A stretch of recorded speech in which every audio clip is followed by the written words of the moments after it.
The mission is deeply indebted to the officers of the government of India, the Dalai Lama of Tibet, officials of his cabinet, and the Chinese government. It was solely through their cooperation that this trip was made possible.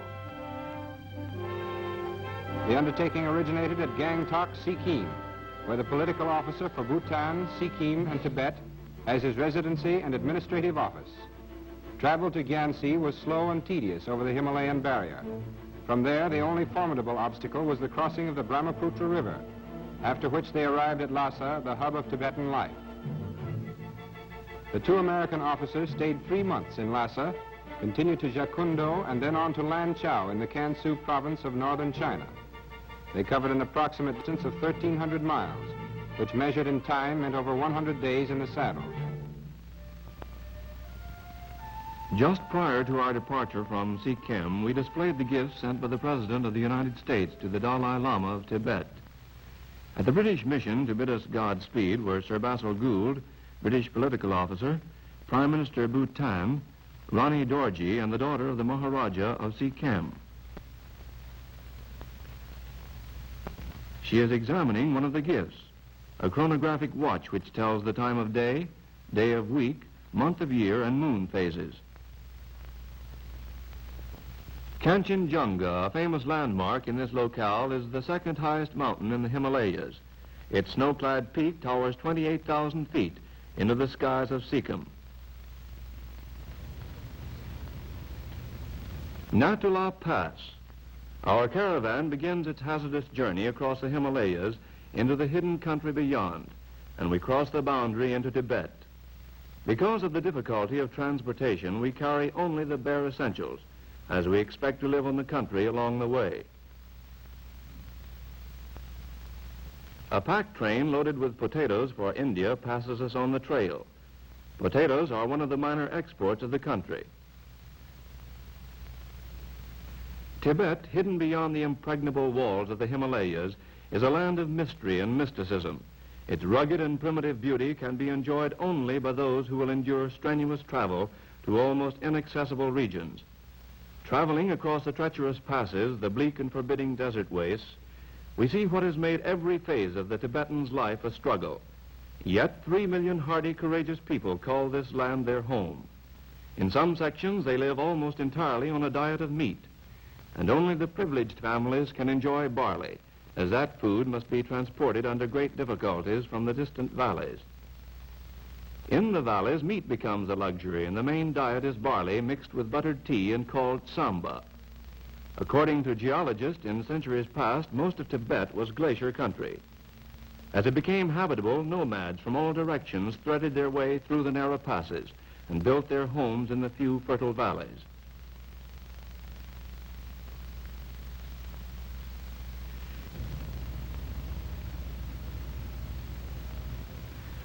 The first overnight stop is at Chembitung. The British have established travelers' quarters for 13 days along the road into the interior. These stations are spaced 1 day's travel apart. All transportation is on foot or by riding animal. The trails of Tibet are too narrow for wheeled vehicles, even if they attempted to use them.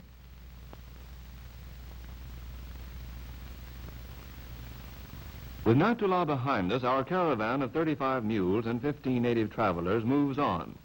The road to Lhasa, like other roads across Tibet and Central Asia, is a well-worn trail. Over these routes for centuries, caravans have carried the merchandise of the East: tea, rice, gold, musk, silk, jade, and furs.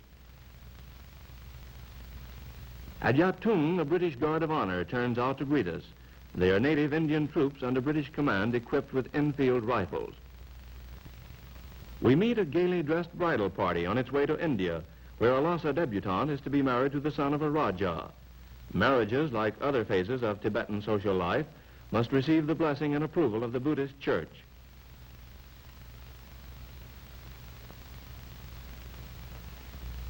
After a slight rest at Yatung, we are given a send-off by the honor guard.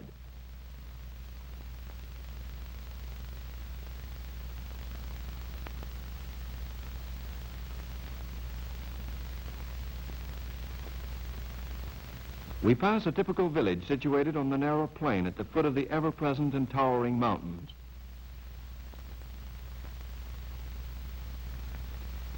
The tallest one, 24,000 feet high, is called Chomolhari, meaning Queen of the Snows.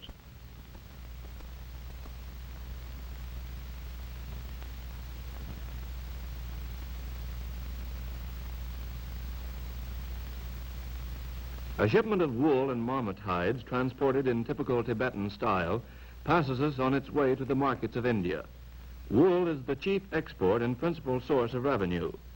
The wool is traded to India for manufactured goods and to China and neighbors on the east for porcelain, horses, precious satins, and brocades.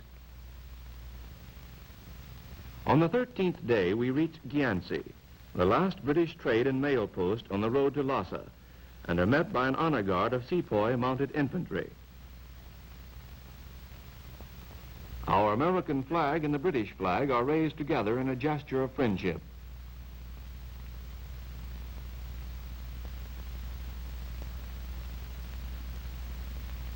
Our first official welcome was rendered by Major Gloin and Tibetan notables. These gifts from the native officials represent a considerable sacrifice on their part and have far greater value than the Occidental conception of such presents. No other offering could have been more welcome than the meat, eggs, barley, and butter. We returned their hospitality by inviting our Tibetan friends to a reception held at the home of Major Gloin, the acting British trade agent.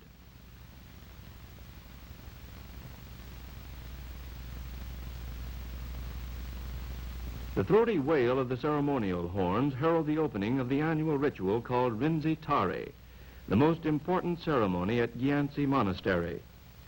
This, like all other religious ceremonies, is dramatic proof to the people that the priests of the Lama Church have overpowered and subdued the evil spirits. This particular pageant makes a bid for prosperity during the coming year.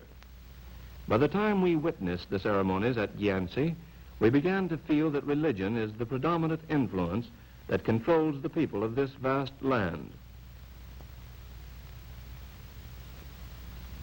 The wizard priests, wearing beautiful robes of Chinese brocade, hundreds of years old, and elaborate headdresses crowned with ornamental coiled serpents, engage the evil spirits, eventually overpowering them, thereby assuring the people of continued prosperity. Our charming host, the abbot administrator of the monastery. The skeleton dancers representing evil spirits who assail helpless mankind.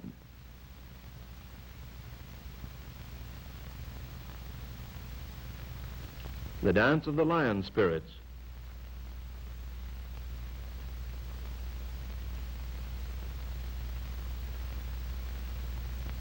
And the dwarfs, representing the friendly spirits of India.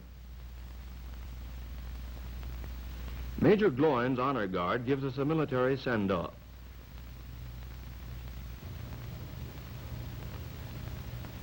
Our horses are small but sturdy. The only difficulty is trying to look dignified riding them. The Eastern Magistrate of Gyantse also comes out to see us off. A yak caravan carrying barley. The very existence of the Tibetans depends upon the yak. It furnishes food in the form of butter, milk, and meat, besides transportation and fuel. The long hair is woven into cloth for tents, and the tough hide is made into a variety of leather products.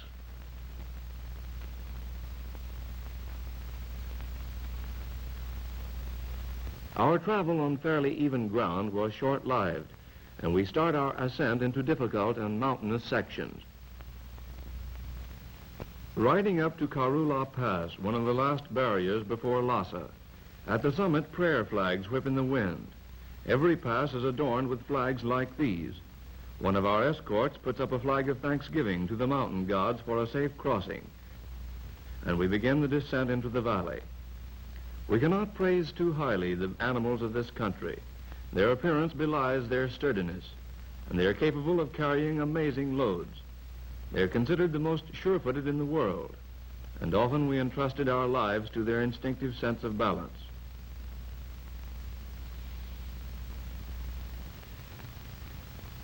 Brahmaputra, one of the three great rivers of Tibet.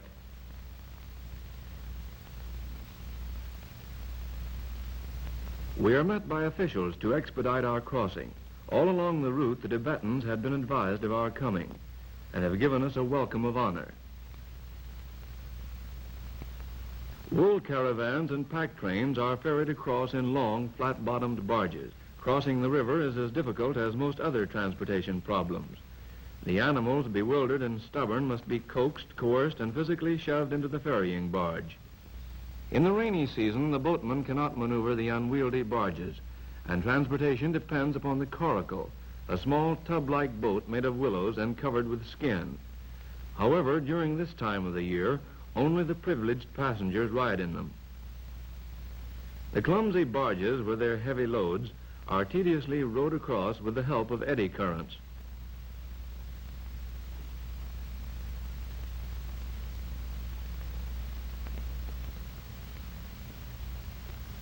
Tibetans are inherently sociable, and on the slightest provocation pause in their labors to visit over a cup of tea. Native drivers congregate at the ferry crossing. Tea is the chief drink of the country, made of barley, salt, and butter.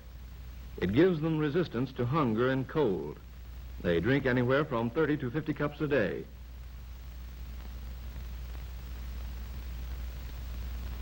A monk who became our permanent guide presents us with greeting scarves from the Dalai Lama and a letter from the Foreign Office.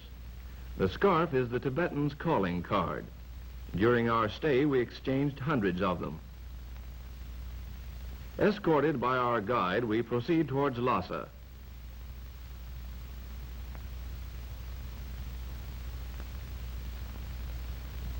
Two miles from the city of Lhasa, the American officers, Captain Brooke Dolan and Major Ilya Tolstoy, are welcomed by British, Chinese, and Indian notables, and the official representatives of the Church and State of Tibet.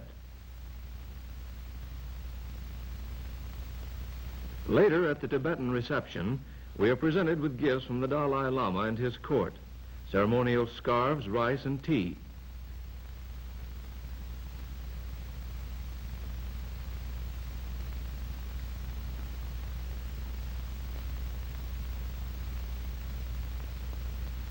The Dalai Lama sends his own bodyguard, the Tropji Regiment, to greet us. This is a rare occasion, the first time in history when an honor guard has turned out to greet Americans. It creates great excitement. We review their infantry and their practical native attire.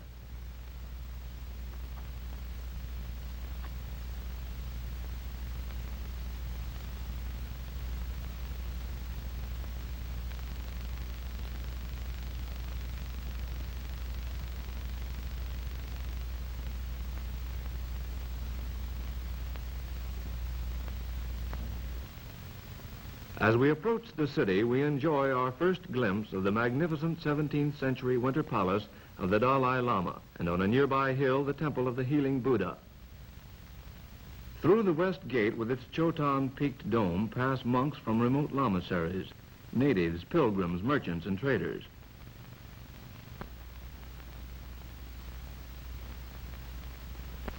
The population of the city is estimated at 20,000.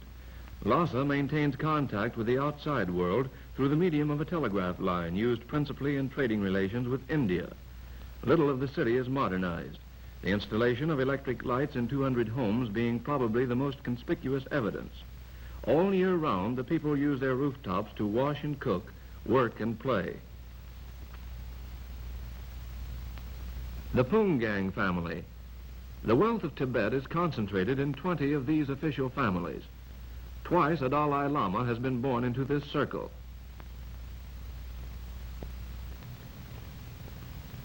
The father is a cabinet minister, and his son's wife, shown carrying her baby daughter, was an Indian princess before her marriage.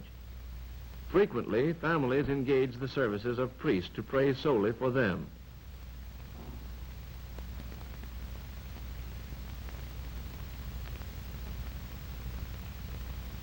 This school is attended by children of mixed, common, and noble blood. It is conducted by a monk who is also the telegraph operator. Two brothers of the Dalai Lama are students. The one shown here, richly dressed, bears a striking resemblance to the young pontiff.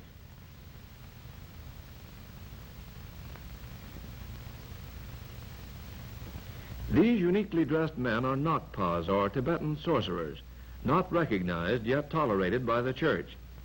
Their strange drums and bells are supposed to drive away the devil. They wander to all corners of the country invoking the spirit of an Indian wizard who came in the 8th century and delivered the Tibetans from the devils, who allegedly tormented them.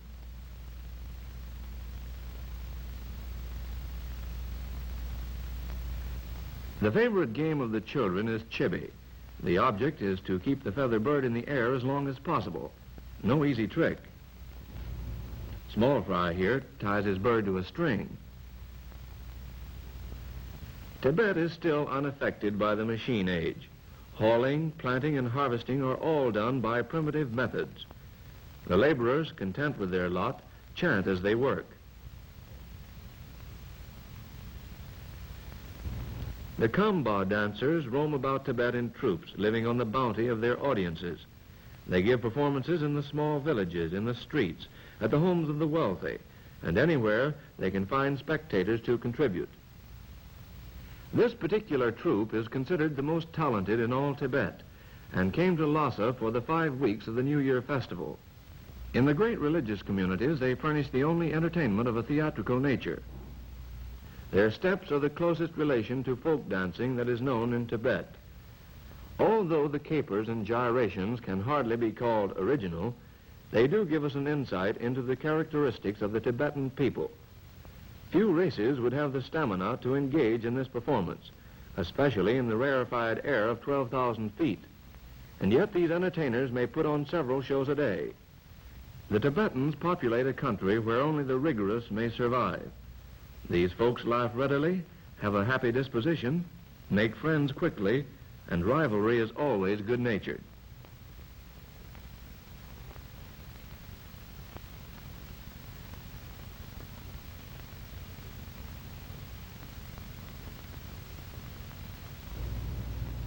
The grand finale of their performance is the free-for-all competition of the leading dancers. They choose their own style and give it their all.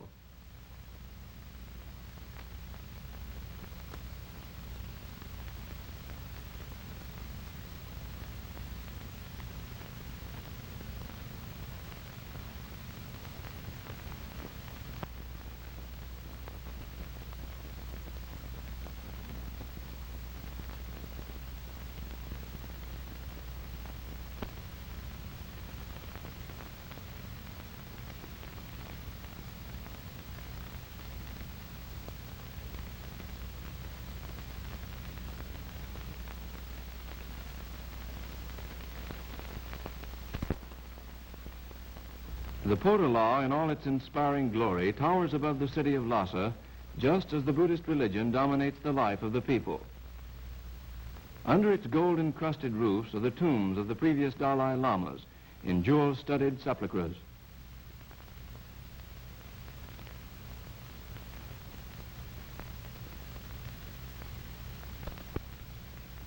The great road links the Potala, winter home of the Dalai Lama, with the summer palace, his residence from May until October.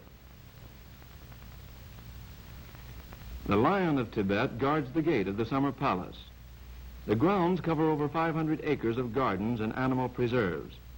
The architecture of its buildings is considerably influenced by the Orientals, but its singular splendor is truly Tibetan. The ornaments bordering the roofs are covered with a layer of pure gold. The workmanship reflects the patience and inspiration of the people that contributed these buildings to their Dalai Lamas. The present Dalai Lama is 10 years old and will not assume absolute control of his people until he reaches 18.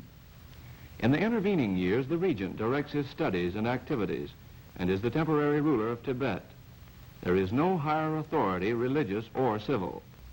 During the absence of the Dalai Lama in the winter months, a major domo is in charge of the summer palace. This dazzling jade drinking cup with its gold cover and stand is the personal cup of the Dalai Lama.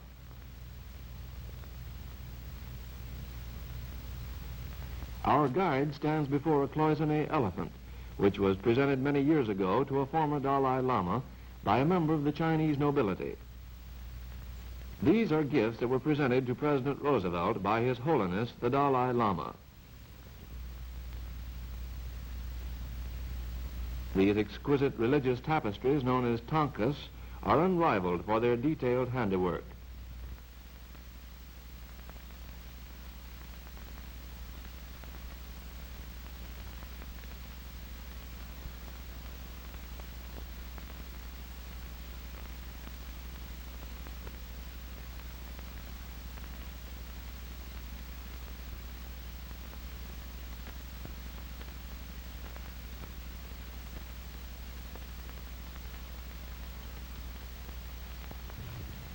The summer palace is the home of many types of animals, amongst them a pony,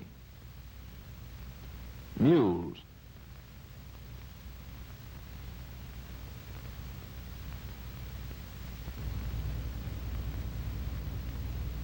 a spotted pony, a deer, a wild ass,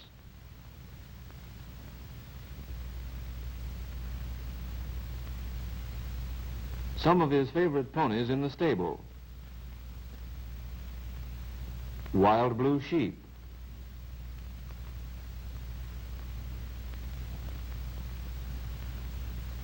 camels which have been relieved of further labor,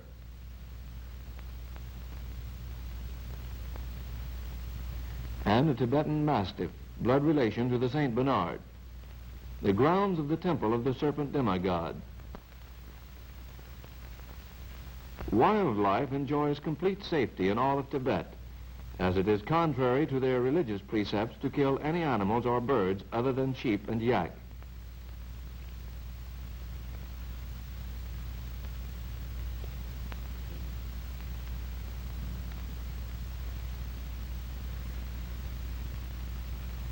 Traveling according to custom, with their servants preceding them, the cabinet ministers are coming to a party at the British Mission, where we enjoyed the hospitality of Mr. Ludlow. Servants help their masters dismount.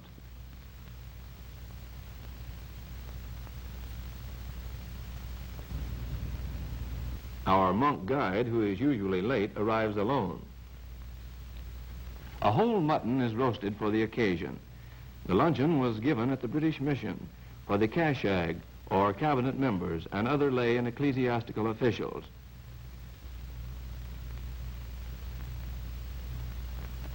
During the luncheon, we asked the 3 cabinet members to pose for their pictures.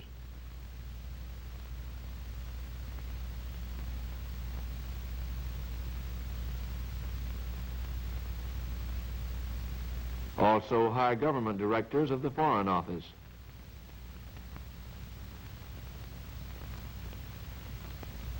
Lay officials.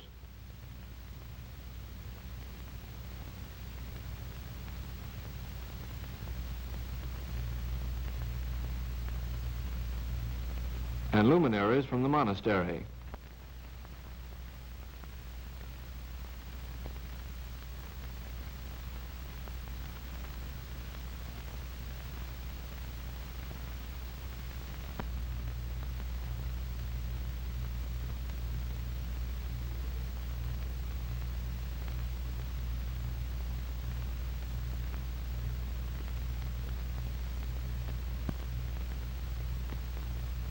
With typical Tibetan pomp, our guests take their leave.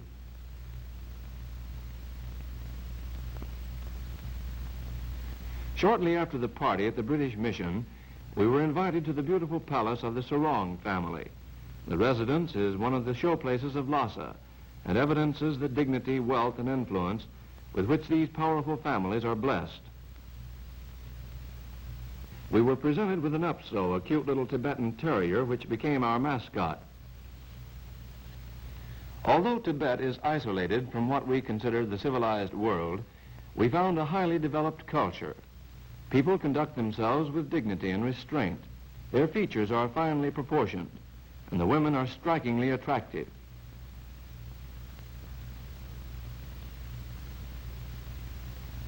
Lhasa is surrounded by monasteries housing 40,000 monks. We are here being shown through the Sera Monastery, which itself provides living quarters for 6,000. We are preceded by Provo monks with their padded shoulders.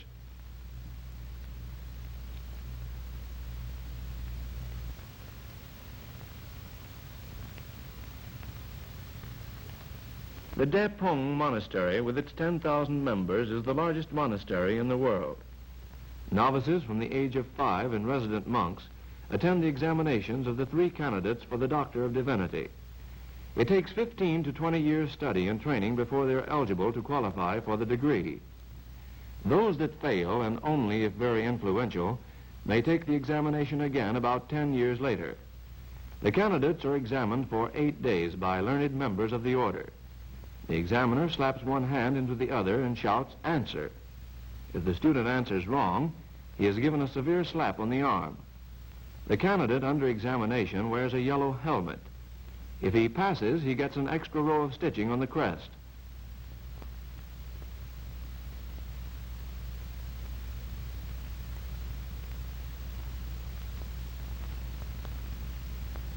The monks take over the city for the 5-week festival of Lhasa, or New Year, 20,000 coming from the great monasteries.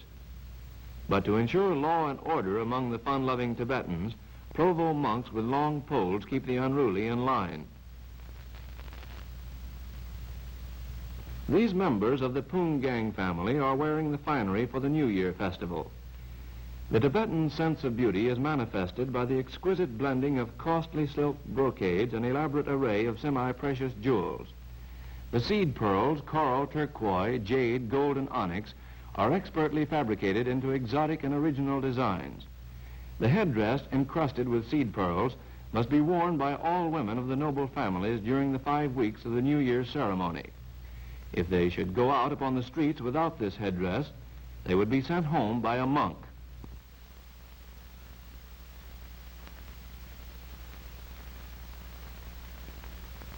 Families from the 7th grade of nobility on up are leaving the Potala after paying homage to the Dalai Lama as temporal ruler. Nobody lower than the 7th grade of nobility is allowed an audience. The opening ceremony of the New Year is the reenactment of a legendary battle. The Tibetans are great lovers of tradition and legends. During the festival, they find many opportunities to pay respect to their forefathers. The soldiers are wearing the armor of the 16th, 17th century. The exceptionally dry air of Tibet has preserved the armor perfectly. Even the chamois links between the plates of mail look like new.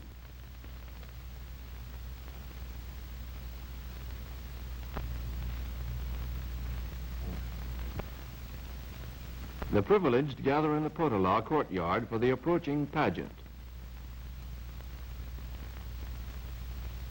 Hosham, humorously depicting the god of wealth, is escorted to his seat of honor. In the initial part of this ceremony, the evil spirits do their dancing unmolested and represent the threatening forces to be overcome by the church. And down the loaded air there comes the thunder of Tibetan drums. The spirits continue their menacing ritual.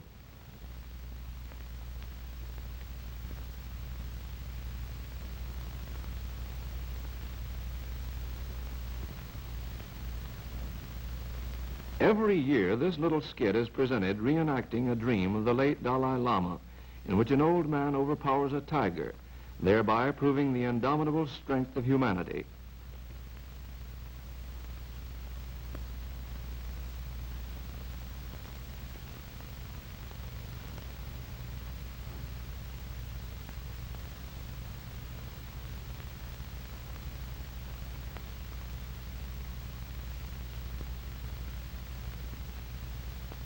Outside the Potala, the feature of the second day's ceremony is the pole-sitting act.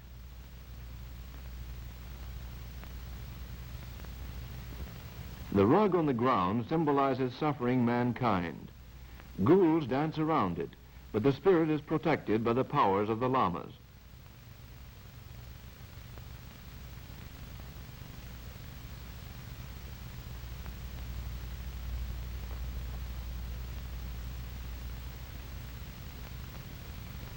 The wizard priests with their black hats enter the dance and overpower the evil spirits.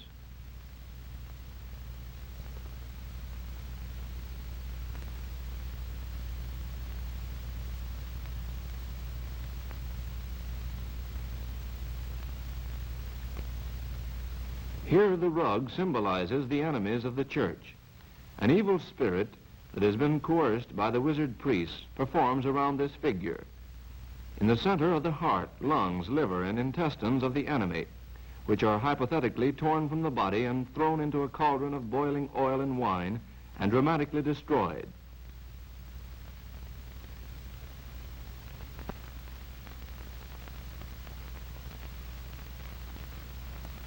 Another symbol of corralled evil spirits is carried down to the Potala yard and will also be burned.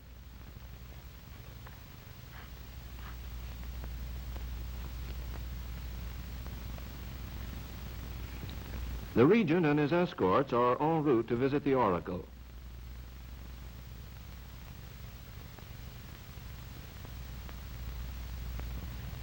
Every year he pays his respect to the prophet and receives the predictions for the coming year.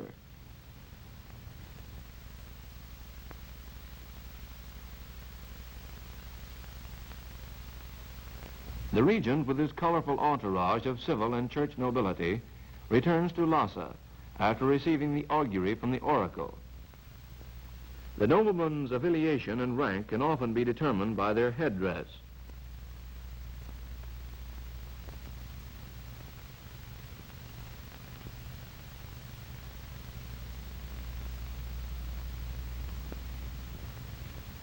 In the archery contest, the servants are the sole participants. Their remarkable strength is well attested by the 400 yards they can shoot an arrow. The arrow is picked up from where it strikes the ground and is marked with the name of the contestant and his record.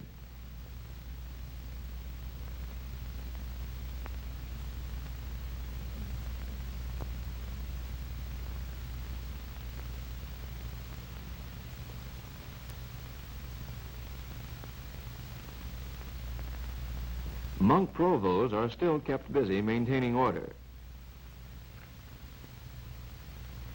Merchants and politicians present scarfs to the city officials and nobility.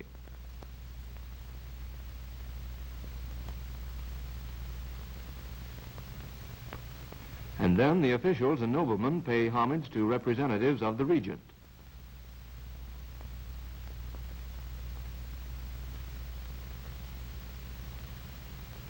One of the last functions of the New Year's celebration is the concentration of all evil spirits and enemies of the church in one symbolic figure, which in turn will be destroyed.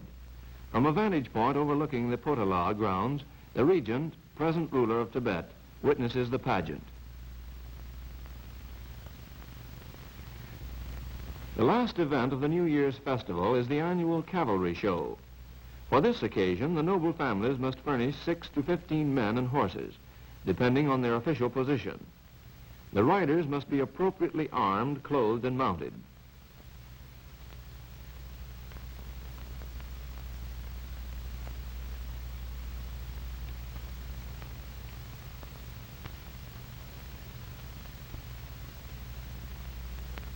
This cavalry has no military function and is but another evidence of the Tibetans' love for tradition. These costumes are the very same ones that were used several hundred years ago by the men who protected their country. The appearance and performance of the participants at this contest are judged, and much of the sponsoring nobleman's prestige depends upon the results of this ceremony.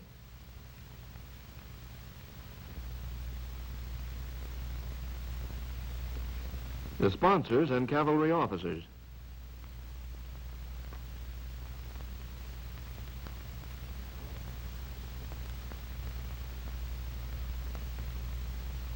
The following day, each rider, still heavily clothed and mounted on a small, fleet pony, races down the field course. At a full gallop, he must fire at the first target, then sling his matlock over his shoulder, haul out his bow and arrow, and try to register a bullseye on the second one.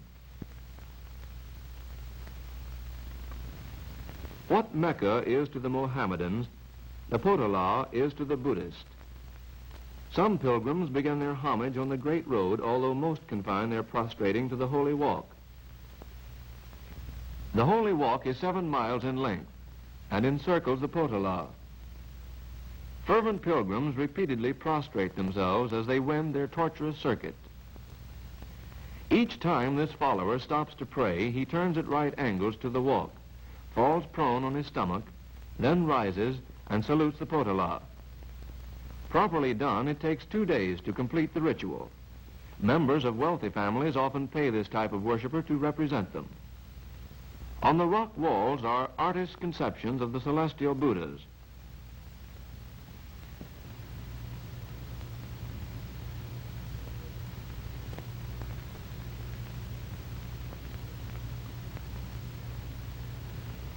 The little tunnel detours lend greater significance to their trip. Some people carry their own prayer wheels. Inside, there is endlessly repeated the mystic formula, Mani Padme Hail Jewel in the Lotus. Each turn of the wheel represents the prayer many millions of times, and it assures the twirler that the pitying Lord will aid in freeing him from the wheel of life.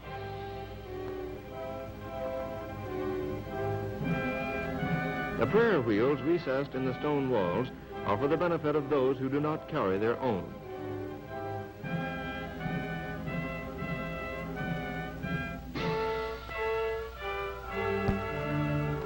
The Potala is an inspiring symbol of strength. It is a fitting monument to a religion that is divested with such tremendous power. It is also a fitting residence for their Dalai Lamas, whose soul is allegedly the perpetuated reincarnation of Buddha. The present Dalai Lama was born of peasant parents in an eastern province and was brought to Lhasa with great ceremony as heir to the throne of Tibet.